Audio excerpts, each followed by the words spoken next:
అన్వర్ అయ్యా 100 మంది పనివాళ్లను ఒక బుల్డోజర్ను ఆలయం దగ్గర తీసుకురా. దాన్ని పడగొట్టించాలి. ఒరే రావుడు, అబ్బాయి పెళ్లి ఎంతవరకు ఆగమన్నారు, అంగీకరించాను. ఇప్పటికి ఆగే ప్రసక్తి లేదు. దేవుడి జోడికి వెళ్తే మహాపాపం రా. దేవుడా? వాడి పేరేంటి? శివుడు. మరి బ్రహ్మ, విష్ణువు, రాముడు, కృష్ణుడు, వినాయకుడు, సుబ్రహ్మణ్యం, లక్ష్మి, సరస్వతి, పార్వతి వాళ్ళు దేవుళ్లే. అల్లా, క్రీస్తు వాళ్ళు దేవుళ్లే. వీళ్ళల్లో ఎవడు గొప్పవాడు? వాళ్ళ నమ్మకాలను బట్టి వాళ్ళ దేవుడినే గొప్పవాడు అనుకుంటారు. అని సరిపెట్టుకోవడం లేదు. మా దేవుడు గొప్ప, మా మతం గొప్ప అని ఒకరినొకరు నరుక్కుని చూస్తున్నారు. నిజంగా దేవుడనే వాడుంటే కొంతమందికి ఎందుకు అన్నం దొరకడం లేదు? కొంతమంది చిన్న వయసులోనే విధవరాళ్ళు ఎందుకు అవుతున్నారు? కొంతమంది పశ్చిమలోనే తల్లిదండ్రులు ఎందుకు పోగొట్టుకుంటున్నారు? అది వాళ్ళ కర్మ. కర్మ అంటే పూర్వజన్మలో చేసుకున్న పాపం. ఆ పాపం నుంచి నీ దేవుడు కూడా వాళ్ళని రక్షించలేడా? రక్షించలేడు. అటువంటప్పుడు నీ దేవుడికి పూజలు ఎందుకు చెయ్యాలిరా? కన్న బిడ్డల్ని సరిగా చూడలేని వాడు తండ్రి కాదు, అందరికీ అన్నం పెట్టలేని వాడు దేవుడు కాదు. వెంకన్న, నువ్వు సద్బ్రాహ్మణుడివి. వేదాలు చదివావు, ఉపనిషత్తులు చదివావు, పురాణాలు చదివావు. నేను ఏమీ చదువుకోలేదు. అసలు దేవుడి ఆకారం ఎలా ఉంటుందో చెప్పు. ఆయనకు ఆకారం లేదు, నిరాకారుడు. అటువంటప్పుడు గుడిలెందుకు, గోపురాలెందుకు, వాటిలో విగ్రహాలెందుకురా? నేను చెబుతాను వినరా. గాలి దేవుడు, అది మనం పీల్చకపోతే చచ్చిపోతాం. నీరు దేవుడు, అది మనం తాగకపోతే బ్రతకలేము. భూమి దేవుడు, అది లేకపోతే మనకు అన్నం దొరకదు. అమ్మా నాన్న దేవుడు, వాడు లేకపోతే మనం అసలే లేవు. చదువు నేర్పిన గురువు దేవుడు, కష్టంలో, నష్టంలో, సుఖంలో, దుఃఖంలో దగ్గరుండి స్నేహితుడు అంటే నువ్వు నాకు దేవుడివి. నీకు మొక్కుతాను రా, అంతేగాని ఆ నల్ల రాళ్ళకి రెపరెక్కి కాదు. అంటే గుడి మెట్లకి మొక్కే వాళ్ళంతా మూర్ఖులా? నైవేద్యం పెట్టి నమస్కారాలు చేసే వాళ్ళంతా పిచ్చివాళ్ళ? గుండు గీయించుకుని పొర్లు దండాలు పెట్టేవాళ్ళంతా అమాయకులా? అవును. ఒక గుడి చూపించి ఆ గుడిలో దేవుడు వరాలు ఇవ్వడు అని చెప్పు. ఆ గుడి మెట్లలో ఒక్క మెట్టు కూడా ఎవడో ఎక్కడ. నైవేద్యం పెడతారన్నావు కదూ, ఎందుకో తెలుసా? పెట్టిన క్షీరాన్నాలు, దద్దోజనాలు, పులిహోరాలు మనం మెక్కుతామని తెలిసి, అదే దేవుడు తింటాడని తెలిస్తే శనగ చెక్క, ఒక బెల్లపు ముక్క కూడా పెట్టర్రా. వెంట్రుకలు ఇస్తారన్నావు కదూ, దేనికి? మళ్ళీ ములుస్తాయన్న ధైర్యంతో. గుండు గుట్టించుకున్నాక జన్మలో ఒక్క వెంట్రుక కూడా మొలవదు అని చెప్పు. ఒక్కడు కూడా గుండు గుట్టించుకోడు.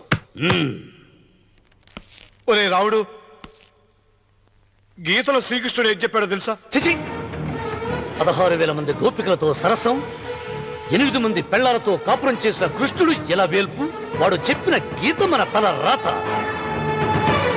వెంకన్న, నా దృష్టిలో భగవంతుని పూజించే వాళ్ళు 2 రకాలు. భయంతో పూజలు చేసేవాళ్ళు, ఆశతో మొక్కేవాళ్ళు. పాపం చేశాం, ఆయనకు దండం పెట్టి చేసిన పాపాన్ని ఏదో ఒక రూపంలో హుండీలో వేసేద్దాం అనుకునే వాళ్ళు మొదటి రకం. మొక్కితే ఏదో దక్కుతుందని ఆశపడేవాళ్ళు 2వ రకం.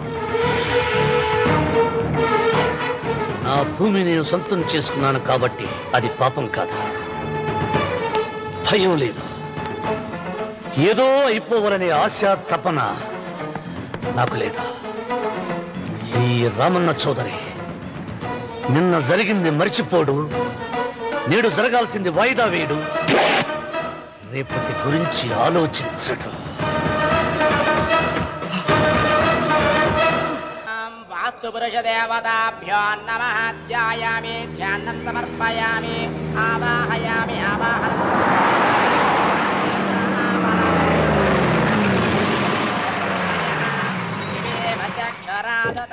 రండి రామన్న చౌదరి గారు. నా పేరు వెంకటరావు, నేను సివిల్ ఇంజనీర్ని. మీరు ఎంతో గొప్ప మనసుతో బోల్డ్ అంత పొలం పోగొట్టుకుని 6 మైళ్ళ రోడ్డు వేద్దాం అనుకున్నారు. కానీ ఇప్పుడు మీ పొలంతో అవసరం లేకుండా గవర్నమెంటే రోడ్డు శాంక్షన్ చేసింది. ఆ ఆలయం కూడా పడగొట్టక్కర్లేదండి. చెరువుకు అడ్డంగా వంతెన నిర్మిస్తున్నారు. 2 మైళ్ళ దూరం కూడా తగ్గుతుంది.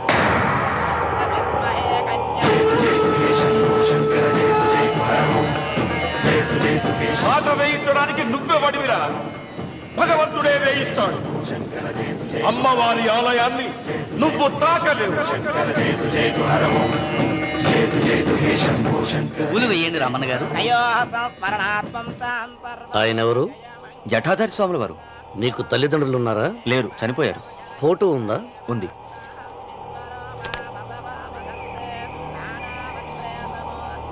తల్లిదండ్రులను పూజించు, బాగుపడతావు. జడలు మీసాలు ఉన్నవాళ్ళం కాదు.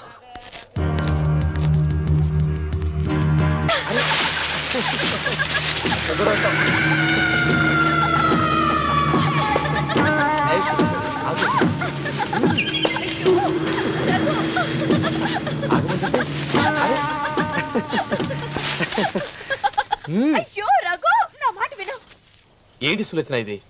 ఎన్నాళ్ళలో ముట్టుకోకుండా బ్రహ్మచారిలో ఉండమంటావు? అది కాదు రఘు, నా మాట విను. ఏంటి కాదు?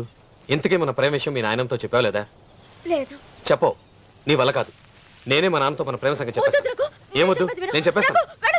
నువ్వు నేను చెప్పేస్తాను.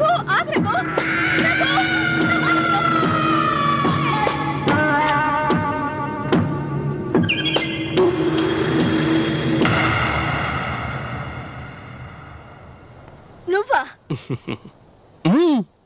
నేనే. ఎందుకొచ్చావు? నువ్వు మా నాన్నని చెప్పిన రాక్షసుడివి అంటావు. వెంటనే వెళ్ళకపోతే నిన్ను చంపేస్తాను అంటావు కదమ్మా?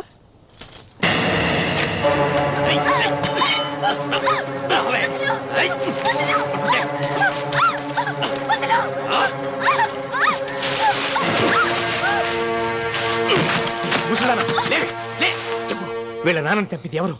నేనా? నేను చంపానా? నిజం చెప్పు. చెప్పు, ఎవరు చంపారు? ఎవరు చంపారు? చెప్పు.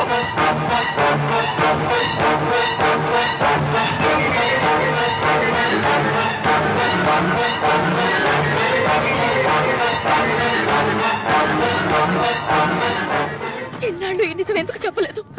నీ ప్రాణం కాపాడడానికి. నీకు నిజం తెలిస్తే నిన్ను చంపేస్తాడేమోనని భయంతో నీకు చెప్పుండదు. పాపానికి ప్రాయశ్చిత్తం కావాలమ్మా. దానికి మార్గం నేను చెప్తాను. మనం ప్రతీకారం తీర్చుకోవాలి. నీకు రఘు దక్కేలా నేను చేస్తాను. నీ తండ్రి చావుకి పగ తీరేలా చేస్తాను. ఆలోచించు.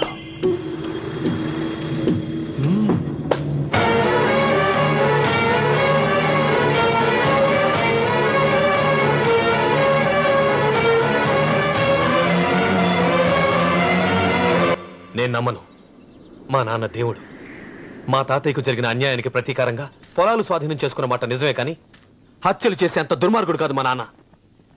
అందుకే చెప్పాను, నువ్వు నమ్మలేవు, నన్ను మర్చిపోమని. సులోచన, అదే నిజమైతే మా నాన్న నిలదీసి నిజమేంటో తెలిసాక ఆ ఇల్లు వదిలేసి వచ్చి నేను నిన్ను పెళ్లి చేసుకుంటాను. అది మహాప్రమాదం. మా మధ్యలో మాట్లాడడానికి నువ్వెవడివి? మీ నాన్న చేసిన హత్యకు 14 ఏళ్లు శిక్ష అనుభవించిన వాడిరా.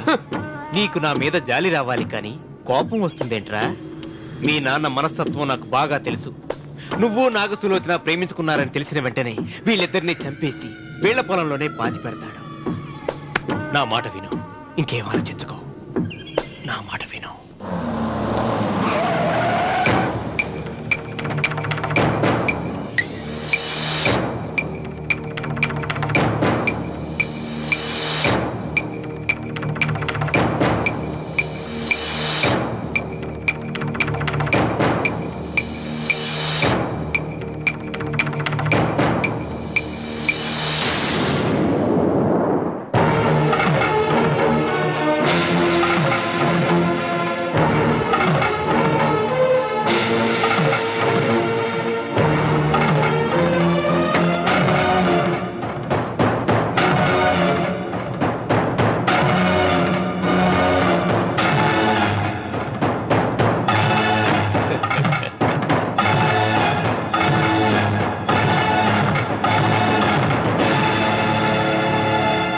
అన్నయ్య నమస్కారం.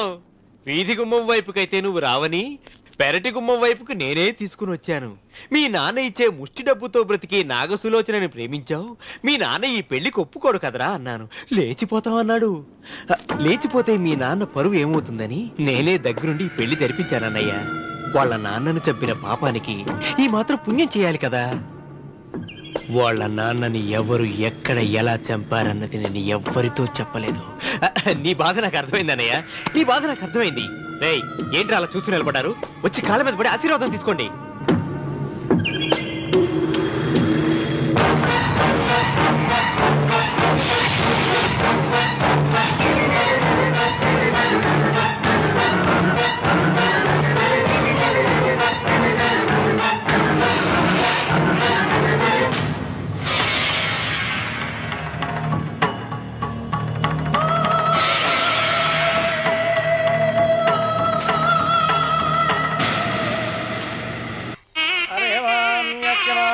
రూపాభ్యాం యా దేవీ సర్వమంగళాదయో సంస్మరణాత్ పుంసాం సర్వతో జయమంగళం శ్రీమంగళ గౌరీ దేవతాయై నమః.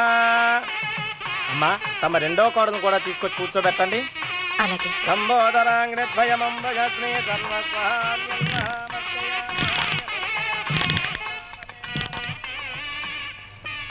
ఏంటమ్మా ఇంకా అలాగే ఉన్నావు? నువ్వు ఈ పూజకి ఏర్పాటు చేయమంటేనేగా మీ మామగారికి ఇష్టం లేకపోయినా ఒప్పించాను. అందరూ వచ్చేసారు. చీర మార్చుకుంటా. నాకున్న చీరల్లో ఇదే మంచిది. నా దగ్గర పట్టు చీరను తీసుకో. మీరు కట్టి విడిచిందా? లేదమ్మా, కొత్త పట్టు చీర ఉంది. వద్దులేండి. పోనీ నగలైనా పెట్టుకోమా. మీరు పెట్టుకోక మిగిలినవా? కాదమ్మా, నా దగ్గర 7 వారాల నగలున్నాయి. దేవుళ్ళకు కావాల్సింది చీరలు నగలు కాదు, భక్తి. వస్తున్నాను, పదండి.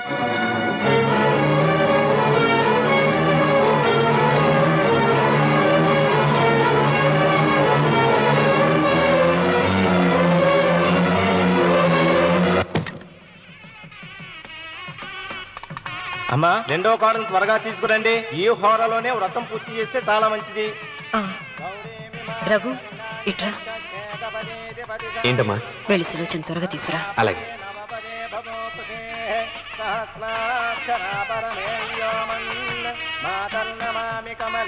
ఏమంది? రానుందమ్మా. ఎందుకని? ఎందుకని ఇంతమందిని అడుగుతున్నారా? ఈ వ్రతం పెట్టింది ఎందుకు? నా పెద్ద కోడలు కోటీశ్వరరాలు, అందుకే 25,000 రూపాయల పట్టు చీర కట్టుకుని 10 లక్షల రూపాయల బంగారం ఒంటి మీద వేస్తుందని గొప్పగా చూపించి నా రెండో కోడలు ఏమీ లేదన్న నమ్మకం కదా. మాట్లాడక.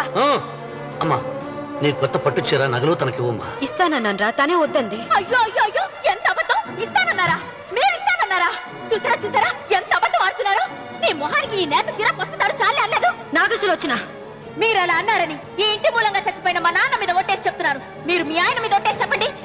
నేను మా ఆయన మీద ఒట్టేసి చెప్తున్నా.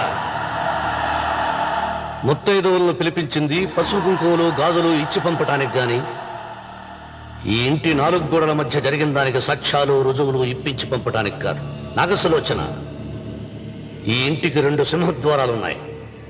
దేవుడిని ప్రేమించే వాళ్లకు ఒక గుమ్మం, దేవుడిని ద్వేషించే వాళ్లకు 2వ గుమ్మం. నీ ఇష్టం వచ్చిన గుమ్మం వైపు నువ్వు వెళ్ళవచ్చు.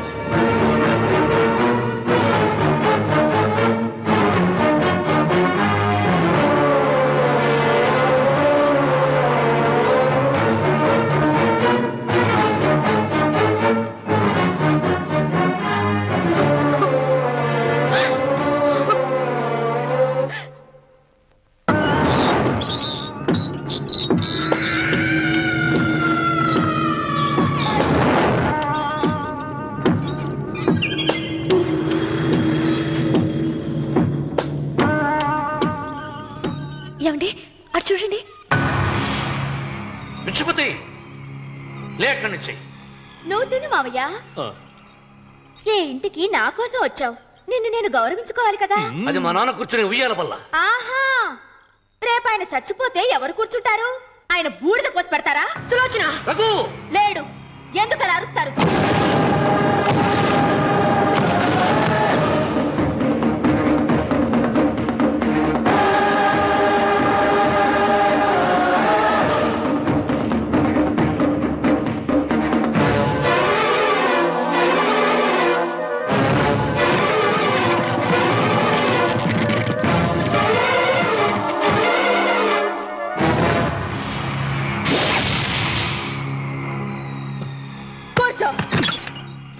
నువ్వు ఈ ఉయ్యాల బల్ల మించి లేచావంటే నన్ను చంపుకు తిన్నట్టే. అన్వర్,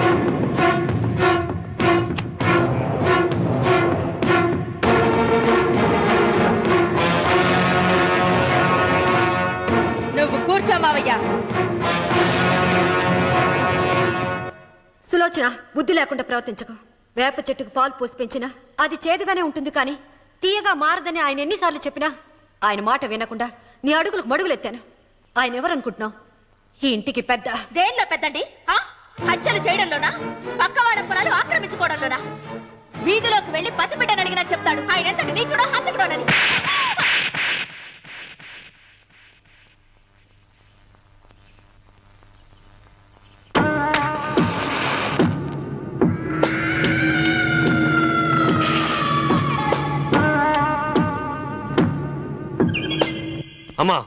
నువ్వెన్నైనా చెప్పు, నా భార్య మీద చేయి చేసుకోవడం నేను సహించలేను. రఘు, అన్నయ్య నీ భార్య మీద చేయి చేసుకోవడం తప్పే, కానీ దానికోసం వాటాలు పంచమని చెప్పడం న్యాయం కాదురా.